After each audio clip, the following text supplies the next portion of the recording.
Yo les gens, j'espère que vous avez la pêche. Écoutez, moi ça va plutôt bien. Je suis content de vous retrouver. Ça fait longtemps, ça fait 2 semaines que j'ai pas fait de vidéo. Que ce soit pour la review du chapitre 920 ou autre. Je suis vraiment content de vous retrouver pour encore une review. Mais cette fois-ci, c'est la review du chapitre 921 de One Piece qui s'intitule Shuntamaru. Et putain de merde, ce chapitre, c'est sûrement le meilleur chapitre de 2018. Hein, pour moi, c'est sûrement l'un des meilleurs. Non, si ce n'est le meilleur. Hein, bon, c'est peut-être pas le meilleur, mais il fait sûrement partie du top 3 des meilleurs scans de toute l'année. Voilà. C'était incroyable. C'était incroyable. Du coup, on va directement passer à la review. Hein. Bon, au début, donc on retrouve Kinemon, du coup, qui en gros qui met en place un plan pour déclarer la guerre à Kaido. Hein. Donc, j'ai pas pu faire la review du chapitre 920, mais en gros, ce qui s'était passé, voilà, donc on a carrément une nouvelle armada, enfin une nouvelle flotte, on va dire, même, bon, peut-être pas flotte, voilà, mais il y a presque quoi, 5000 hommes pour combattre Kaido. Imaginez juste, imaginez genre la flotte de Luffy arrive, 12 000 hommes, parce que je crois ils sont 7000, je crois, dans la flotte de Luffy. Je pense qu'ils sont 7000, ça fait 12 000 hommes. Imaginez la putain de guerre que ça va faire, Marineford, mais c'est de la merde à côté, ça va être de la merde. Non mais voilà. Du coup oui, donc on retrouve Kinemon en train d'élaborer du coup son plan et enfin de mettre au courant les Mugi, etc. De son plan. Euh, la bataille contre Kaido se fera sur une île qui s'appelle Onigashima, je crois. Oui, c'est ça, Onigashima. Alors oui, donc déjà dans cet arc, le seul point, alors négatif, je dirais, c'est même pas un point négatif, mais c'est juste que moi j'arrive pas à retenir tous ces noms. Hein. Il y a trop de noms japonais que j'arrive pas à retenir. Voilà, donc m'en voulez pas si des fois j'écorche des noms ou quoi que ce soit. Je pense que vous aussi, enfin, je pense que vous aussi, voilà, vous avez peut-être du mal à tous les retenir. Mais voilà. Et bordel de merde, c'était un putain de chapitre quand même. Voilà. Bref, du coup, la bataille contre Kaido se fera du coup sur son île, donc l'île où se trouve son équipage. C'est donc l'île Onigashima. Et du coup, pour ce faire, il y a encore quelques hommes à aller. Bah, il y a encore les hommes à récupérer.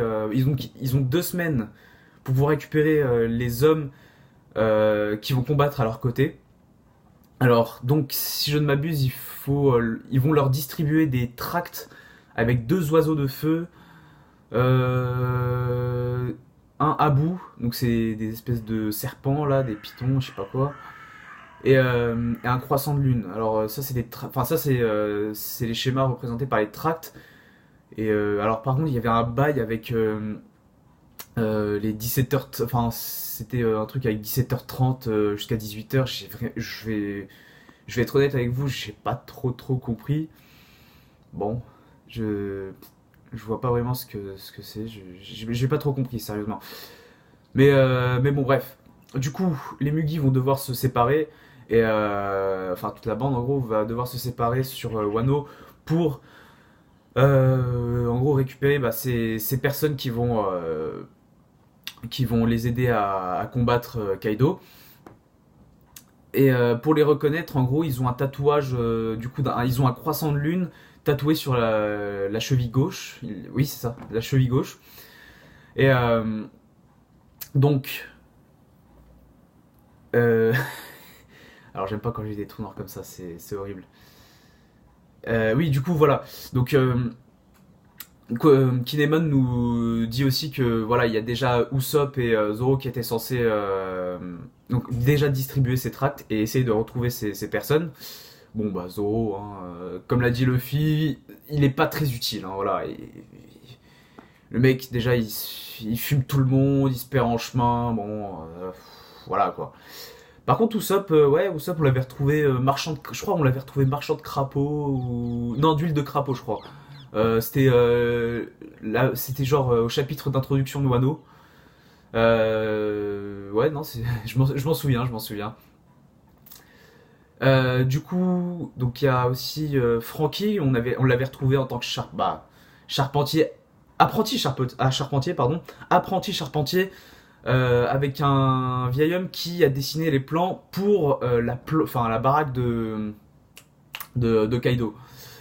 Donc en gros, le Franky là, il est en train de construire, il est sûrement en train de construire la baraque, oui, la baraque de Kaido.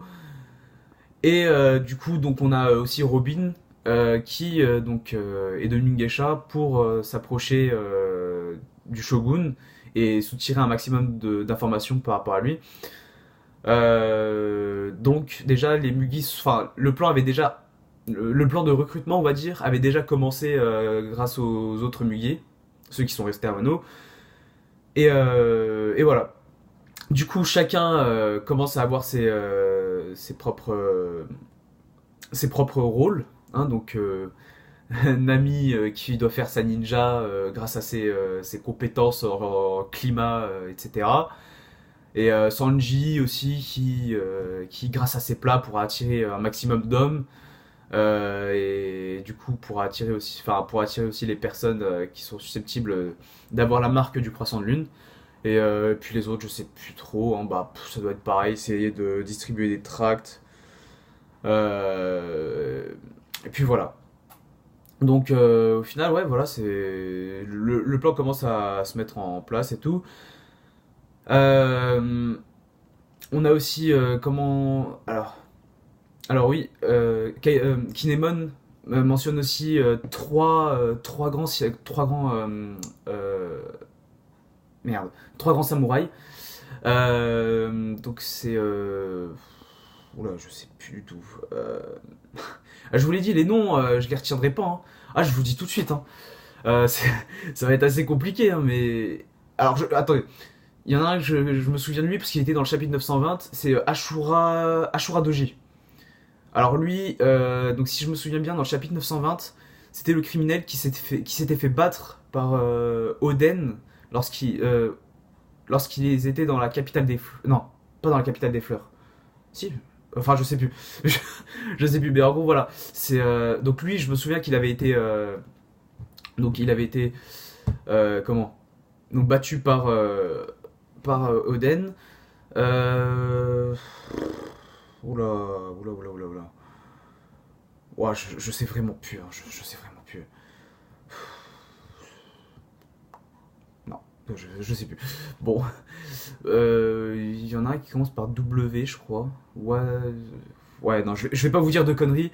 Je vais pas vous dire de conneries. Ouais, non, je me souviens plus. Bref, c'est pas grave. Euh, et du coup, donc, ces trois hommes doivent être retrouvés. Ces trois samouraïs sont apparemment très puissants d'après Kinemon. Donc, un de ces samouraïs est l'équivalent de la puissance de 100 hommes. C'est pour vous dire quand même que c'est pas rien. Dans la suite du coup, juste après, dans la suite du chapitre, on retrouve justement un samouraï qui s'appelle Shuntamaru. Alors, Shuntamaru, lui, il est chef d'une espèce de, de brigands, on va dire, des voleurs, hein, qui du coup récupèrent les fruits, etc. Enfin, tous les biens, les fruits, toute la nourriture distribuée par Luffy au village de Kobore. Donc ils pillent, hein, voilà, c'est des voleurs forcément. Et là, qui arrive? Ouais, c'est Jack. Jack, la putain de calamité. Alors, je me suis dit, putain, mais ça va être incroyable, ça va être un combat de ouf. Et puis le mec, là, le samouraï, je me suis dit, mais enfin, quand on le voit au début, on le voit méchant et tout, on le voit un peu gros. J'ai rien contre les gros. Alors, j'ai rien contre eux, d'accord? qu'on soit bien clair, qu'on soit bien clair. J'ai rien contre eux, non, sérieusement. On le voit un petit peu, enfin, on va dire nonchalant. Enfin, je sais pas comment dire, mais en gros, on le voit pas vraiment comme une menace. Enfin, moi, je le voyais pas trop comme une menace, vous voyez. Et, et ce mec, il était limite, il était à force égale avec Jack. Je sais pas si vous vous rendez compte. Et il l'a blessé, il a réussi à lui tenir tête, il était... Pour lui, c'est comme si pour lui, c'est comme si c'était Jack, c'était Baggy. C'est comme si c'était Baggy. T'imagines? C'est chaud. Par contre là, pour le coup, Jack, voilà, je sais pas si c'est Shun Tamaru qui est trop fort ou Jack qui est trop nul parce que bon, oh, on se calme. Hein. Bon, Jack, il est bon, d'accord. Je pense qu'il, voilà, ça doit être sûrement Shun Tamaru qui doit être très puissant parce que de là à tenir tête à Jack tout en le blessant, franchement. Alors imaginez les deux autres, hein, les deux autres samouraïs. Ah, je pense que du coup, je pense que chacun des samouraïs va devoir se battre contre une calamité. Je pense que ça va être comme ça parce que du coup, je crois qu'il y a trois calamités. Donc oui, oui, je pense que s'ils arrivent à réunir les trois samouraïs, pardon, je pense que voilà, ça va se finir comme ça, hein, je pense. Sinon, je vois pas comment ça pourrait se passer. Et du coup, on en arrive bah, on arrive déjà à la fin du chapitre et on voit du coup une sorte de nuage, enfin nuage en tourbillon comme ça dans le ciel. Mais qui arrive Shenron Shenron dans One Piece.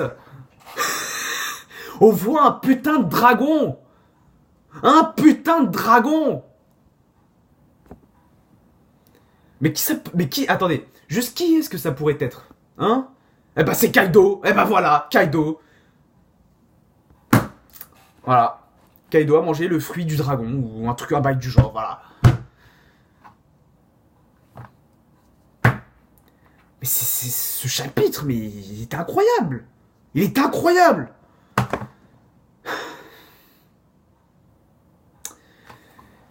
Ah non mais voilà quoi, c'est bon, c'est bon. D'ailleurs, je sais pas si vous avez peut-être vu l'image où on voit genre les carnets de comment ça s'appelle? Les carnets de Eiichiro Oda où on voyait genre par exemple, il y avait un carnet pour Totland, un carnet pour Wano, etc. Et sur la couverture du carnet, euh, on voyait bah, un dragon. Hein, donc on s'était dit, ouais, samouraï, ouais, bon d'accord, des dragons, ouais, super. Sauf que le dragon en question, bah c'est Kaido.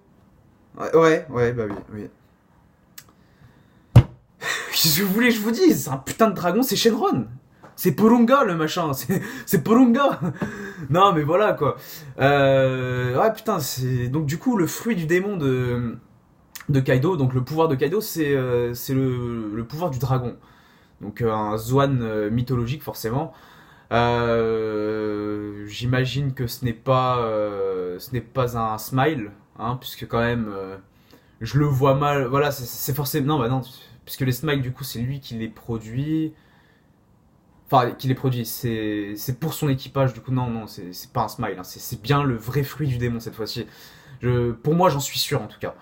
J'en suis sûr, on en saura peut-être plus, mais voilà. Et merde, quoi.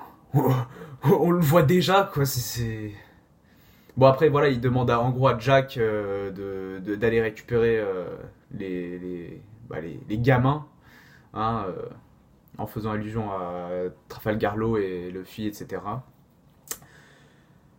Et puis voilà, du coup, bah, c'est la fin du chapitre. Chapitre incroyable. Incroyable, je suis désolé. Là, ça fait au moins 3-4 chapitres. Oda, il nous régale. Ah, ma seule peur, c'est que genre la semaine prochaine, on va avoir un chapitre bof. la semaine d'après aussi, puis après une pause, puis voilà, ça va être trop long après. Mais c'est incroyable comment ça s'active, c'est à peine le début de l'arc, et merde quoi, on a vraiment on a plein de trucs qui se passent d'un coup comme ça. C'est génial. Non, franchement, c'est génial. Bah voilà, écoutez, c'est la fin de cette review. J'espère qu'elle vous aura plu. Bon, je vous ai pas apporté beaucoup d'explications non plus, parce que honnêtement, il y a quelques parties que j'ai pas trop compris du scan. Je suis vraiment désolé. Si vous avez compris ces parties justement que moi, qui sont floues pour moi, vous pouvez aussi me le dire dans les commentaires ou sur les réseaux sociaux qui s'afficheront à la fin de la vidéo. Sur ce, portez-vous bien et à bientôt. Salut!